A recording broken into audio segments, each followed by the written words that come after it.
Xin chào, là Rolala đây. Các bạn có bao giờ trở thành có thời gian đấy nhưng mà không biết phải chơi trò gì? Thực ra, với lịch sử phát triển hơn 50 năm thì ngành game đã cho ra mắt hàng vạn, thậm chí là hàng triệu game đủ mọi thể loại, ngôn ngữ khác nhau. Cho nên nếu biết được một tựa game, được trải nghiệm và yêu thích nó, đó chính là một cái duyên của bạn đối với tựa game đấy đó. Do đó, để mai mốt cho các bạn có những tựa game hay ho bất kỳ, luôn sẽ ra mắt một series đặc biệt, đó chính là duyên game. Với đủ mọi thể loại, mất thời gian, thèm máy bất kỳ, biết đâu được sẽ khiến các bạn tìm thấy những tựa game yêu thích mới của mình thì sao? Thôi, không nói nhiều nữa, bắt đầu cùng nó tìm hiểu nhé.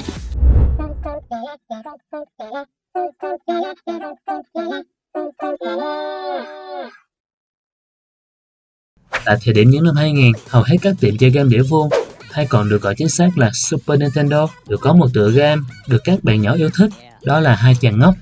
Hôm nay, ở tập 2 của Duyên Game, tôi xin giới thiệu với các bạn một tựa game có tên gọi là Cube Truth tại Mỹ, hay còn được gọi là Coffee Thomas Kazukujima no Daiboken tại Nhật.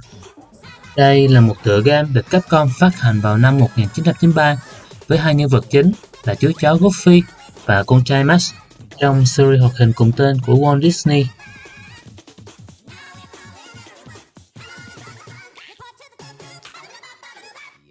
Cube Truth, hay còn được gọi là Hai Chàng Ngốc, là một trò chơi hành động phiêu lưu, vui nhộn trên hệ máy Super Nintendo. Hình ảnh trong game khá nhiều chi tiết và đầy màu sắc. Game bắt đầu từ chuyến đi câu cá của Goofy, Max, Pete and VJ. Đột nhiên, Pete và VJ lại bị bọn hải tặc bắt đem đi. Bối cảnh chính của game đó là chúng ta sẽ được khám phá cũng như đánh bại những tên hải tặc ở trên hòn đảo mang tên Spoonerville.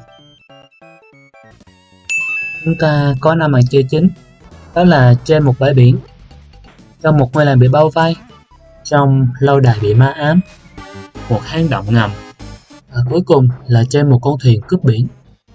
Bạn sẽ phải vượt qua 5 màn chơi và chúng ta cùng tìm ra câu trả lời tại sao Pete và PJ lại bị đám cướp biển bắt cóc.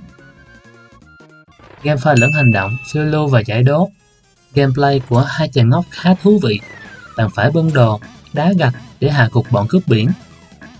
Ngoài ra, bạn cũng phải động não suy nghĩ để giải những câu đố nho nhỏ dọc đường đi trong suốt 5 màn chơi. Game có chế độ chơi một người hoặc là hai người, trong đó một người điều khiển Goofy, người còn lại điều khiển Max. Goofy mạnh hơn Max nhưng tốc độ chạy lại chậm hơn.